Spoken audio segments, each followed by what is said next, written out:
Hi folks, this is Klaus at Top Hydraulics. At Top Hydraulics we rebuild convertible top pumps and cylinders, and we make new hoses, and we're going to show you in this video how to remove and replace the hydraulic unit on a Cadillac XLR convertible. It's located in the left rear corner of the trunk, and taking it out and removing it may be a lot easier than you think. So let's just go at it and show you hopefully every step of the way.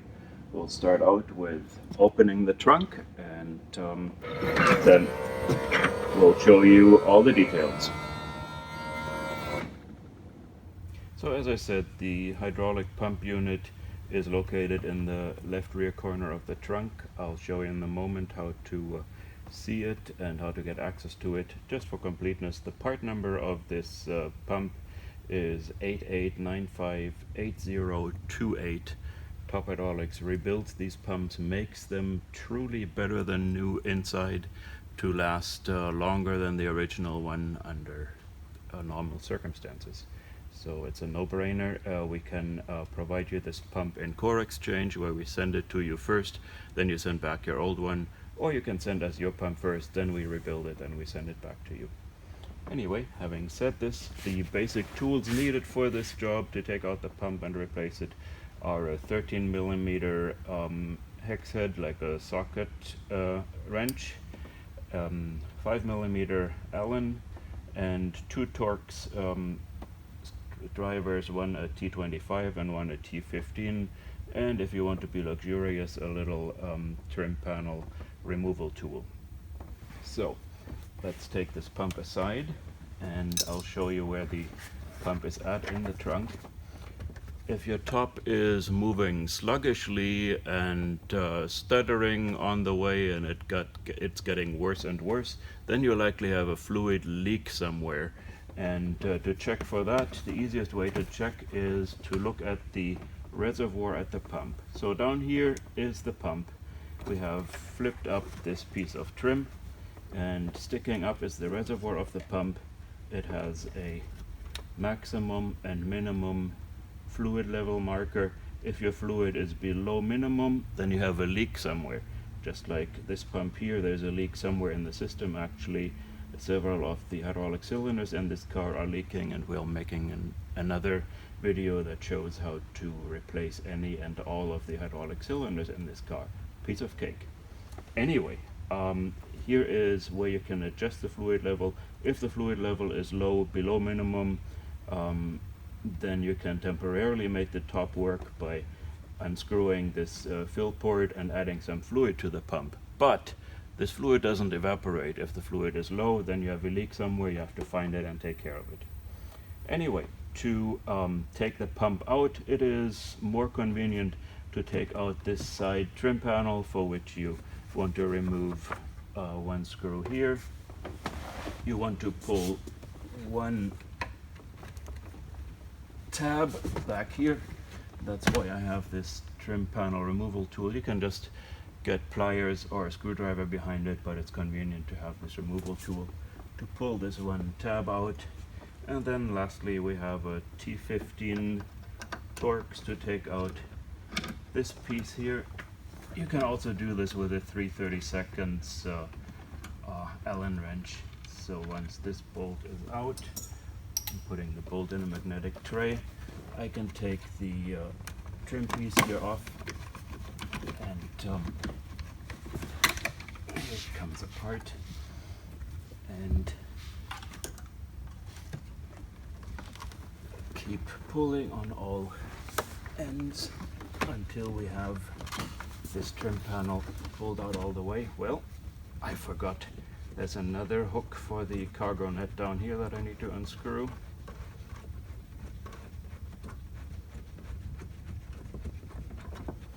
So get this hook out as well. Now I flip this back, pull my trim panel out of here, and I have a little snag here. Is the release cable for the fuel cap that needs to be maneuvered out of this gap.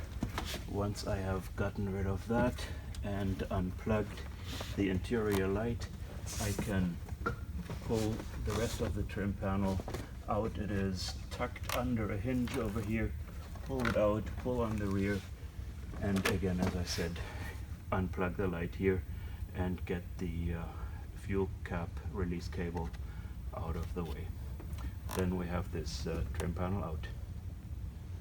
So the trim panel on the side has been removed. Here are the two pesky door release cables, fuel door and side door release, emergency release cables that had to be pulled through the panel first, and some electrical connectors for the interior light.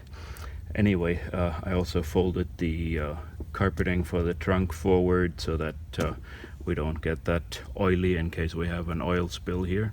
I have a towel on my lap, a towel down here to rest the pump on. What we're down to is taking out two 13mm hex head bolts to pull the pump out, and then I'll show you how to disconnect the hydraulic lines and take off the control unit computer. So we've loosened these 13mm bolts already to save you the time, and I'll just unscrew them by hand.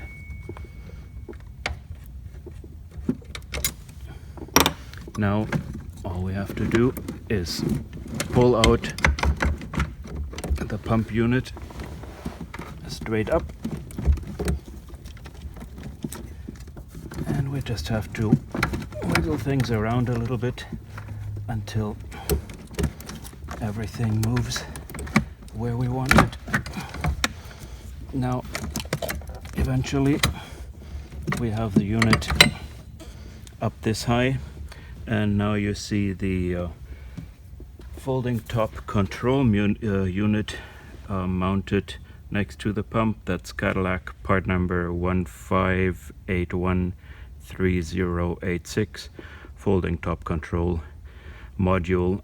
We only want to unbolt it from the mounting bracket here that takes a Torx wrench, again with 4 small screws. I'm not going to hold you up showing you that right now. And then the next thing we do is unplug the pump itself from the computer. That is just folding this handle around, and with this is the only electrical connection the pump has to the car. With this we will then only have to pull the hoses out and unbolt the pump from the mounting bracket. I'll show you next how to pull the hoses out. To do that, we have 3 5mm Allen bolts. I've loosened them already just to get this moving a little faster, and hope I'm not blocking the picture too much here. So there are 3 5mm Allen bolts that need to be completely unscrewed. Then there's 16 hoses going into this pump. The hoses are held in place by this aluminum manifold plate, and all the hoses are permanently attached to the plate. So the hoses are a little bit hard to pull out all together at the same time, so we want to pull on each one a little bit until they've all been loosened, and once they are all loosened, everything will come out in one piece. Just bear with me while I pull on every single one of these hoses. I'm gonna give it a little try to wiggle. No, I'm not getting away with a shortcut here. I really have to pull on every single hose, locate every one, and pull on it. And while I'm doing this, I may as well explain that for the top controller, we have only disconnected the pump from the controller right now. This should be plug and play unless your top controller is damaged. The official procedure is likely to disconnect the negative pole, at least of the battery, before you disconnect this pump from the controller. But the important part really is to just have the ignition off and nothing should happen. The main failure mode for this pump, this early in the game, this is 2019 right now, these cars are 15 years old. The main failure mode currently is that the storage compartment that this pump sits in gets flooded by rainwater somehow, making it past the gaskets here, and there not being good enough drainage in this hole. If your pump has sat in water for a while, it will certainly ruin the motor, possibly other parts of the pump, and that is no problem for top hydraulics. There are also ways to revive the controllers, and we can get into that separately. That's not part of this video. So I have hopefully pulled on every one of these. I'll help myself a little bit with a flat screwdriver or with my panel removal tool to pry this plate up. I keep wiggling. Maybe I didn't loosen all the bolts. There we go. This bolt wasn't all the way loosened. That's what held me up. There we go. All the hoses come out in one piece together with the manifold plate, and here was the one hose that I had overlooked to pull. As you can see, the hoses do not pull all the way out of the plate. They are confined to it, so you're not going to mix everything up. There's only one way that they can all go back into the pump. So I'll do one more thing right now that is helpful. When you get a pump and core exchange from Top Hydraulics, it does come filled with hydraulic fluid, so that it's really plug and play, and it comes with a bunch of plugs. I will plug these ports that the hydraulic hoses have just come out of, and that way I avoid a messy oil spill. We still have to drain the pump of fluid by simply taking that hex bolt off the reservoir and draining all the fluid into a waste container, just because the carriers don't like it if there is any fluid from your pump spilling into the parcel. Officially, you're not supposed to ship anything with hydraulic fluid other than by ground transportation. So if you wanted to ship this by priority mail or overnight, then theoretically your carriers would not be happy with you if they knew that there is hydraulic fluid in this pump. So I have just plugged all 16 ports here, and the next steps are to unscrew the computer and unbolt the pump from the mounting bracket. That actually takes 10mm hex wrench in the rear.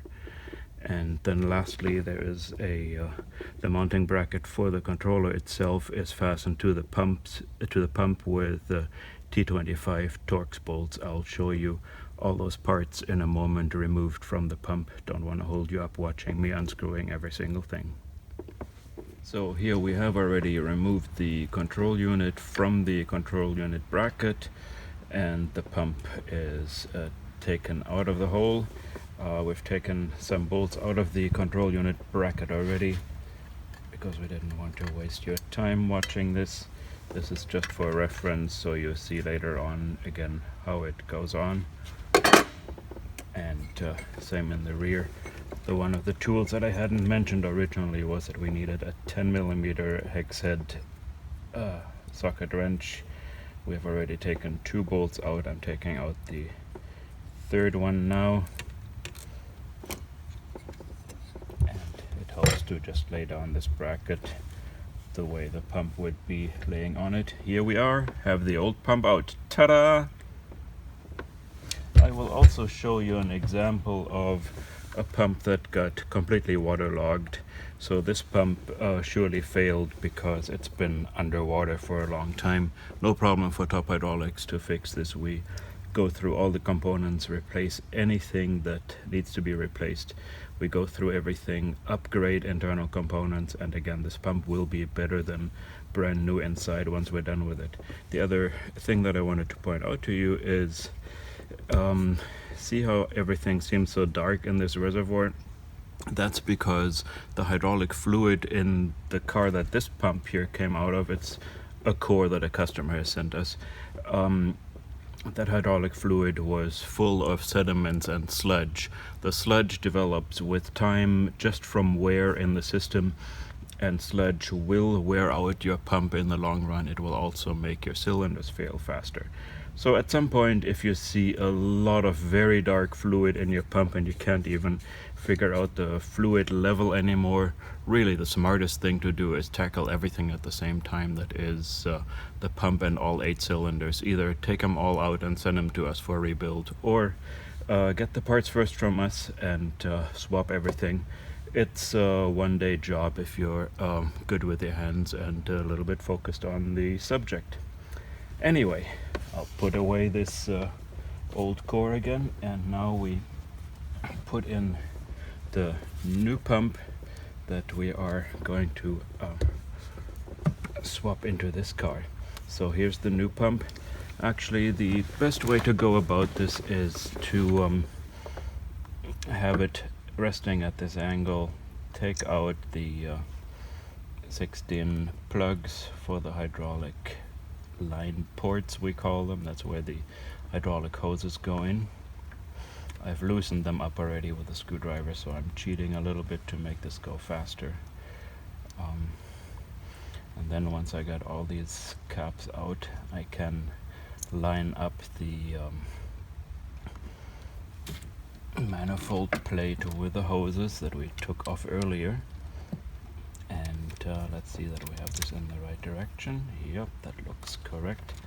And we move and wiggle things around here a little bit until all hoses are in the place that they belong to. And it's good not to have too much tension on these hoses, otherwise they won't quite go in the proper place. Wiggle a little bit, get every one of these hoses into its place. Once we have this all lined up properly, we can insert the Allen bolts and fasten the plate up. Now I'm having a bit of a hard time getting this lined up perfectly because I don't want to get my head and my whole body in front of the camera, so we'll take a quickie break. I'll line this up and show you the next step of fastening the bolts.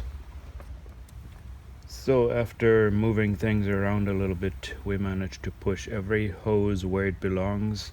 There's a little gap left here, and now we already have the 3 hex Allen bolts in here, and we just lightly fasten one after another so that we can kind of go clockwise in the end, the way you do it when you fasten the bolts on a tire, so that nothing gets cocked. And we fasten one bolt a little, then the next one a little, then the next one a little, and we just keep going in circles until this plate is tight. The official Cadillac or General Motors procedure is to replace the O-rings on the hydraulic line fittings that go into the pump. It is our opinion that that is a waste, and it's actually detrimental. Those particular O-rings, I haven't seen a single one go bad out of thousands of pumps going through my hands. And I think the risk of damaging parts while you're taking the old O-rings out is a lot higher than what you stand to gain by putting new O-rings on these hoses. Again, The new O-rings on the hoses are needed only if there has been some highly incompatible fluid in the system, such as brake fluid. Big no-no, by the way, never put brake fluid into the convertible top system. It ruins all the seals. It's incompatible with regular hydraulic systems. And while we're talking about fluid, it's not really needed in this particular case because Top Hydraulics sends this pump already filled with the proper fluid to the proper level. But for completeness, let me tell you about the hydraulic fluids used in this car. Obviously, you can buy GM fluid. GM just puts its own name onto another brand and marks it up. The original fluid in the XLR is the same as Pentosine CHF 11S. And actually, our favorite here at Top Hydraulics is Mercedes Fluid 00098999103. It's a lot cheaper. It's just as good. It doesn't have as much of an odor to it. If you have a leak in the car, you may have noticed in these hydraulic cylinders, you may have noticed an odd odor. That's from the hydraulic fluid. The Mercedes fluid has much less of an odor, and the generic replacement for the Mercedes fluid, which is actually identical, is Febi 02615, which you can buy online for less than $10 per quart or liter. So, having the hoses back on here, we just now have to put the bracket back on the way it was originally mounted. The mounting bracket and the bracket for the computer, and put the control module onto the computer bracket, stuff everything back in there, and fasten it with the two 13mm bolts, hex head bolts on the top, and then try out the top before you put all the panels back in, just to make sure you didn't overlook anything. And we'll show you that next step in a moment. So the pump is back in, everything is mounted. We haven't attached the panels yet because we'll do a little test whether everything works. All we need to do is push the button on the trunk lid and see if the trunk lid closes and opens again. If so, that already checks most of the functions of the pump, because the pump motor turns in both directions, in different directions, as it opens or closes the trunk lid, and some of the solenoids on the pump already get activated when you move the trunk lid. So it's a good basic test of whether your pump works when the trunk lid moves. So I'll push that button and we'll see how it works. We have replaced the hydraulic pump unit in this XLR. It took us about a couple of hours, including the filming, taking shots again. If you have done this job before and you don't run into any complications as a shop, not having to reprogram anything, you may be able to get it done in a couple of hours, or the first time around. Give yourself a little extra time for the unknown. Anyway, we hope that this video helps the do-it-yourselfers and the shops alike to get this job done. It really isn't that difficult. If you have any trouble doing it, contact us while you're at it. We always try to support our customers as much as we can. So now let's see if it actually works. We're going to move the whole top, and I'll push the button back. We now see the trunk lid has unlocked, the front tonneau cover has flipped on the inside, the trunk lid is flipping up. Next thing, we will hear the front unlocking in the front, and the top going down. Next thing, we will see the rear tonneau cover, rear stowage cover flipping into the trunk lid, the front tonneau cover flipping down again. Now the trunk lid goes down, and there we are. The whole top is working again with better than new pump from Top Hydraulics. Woohoo!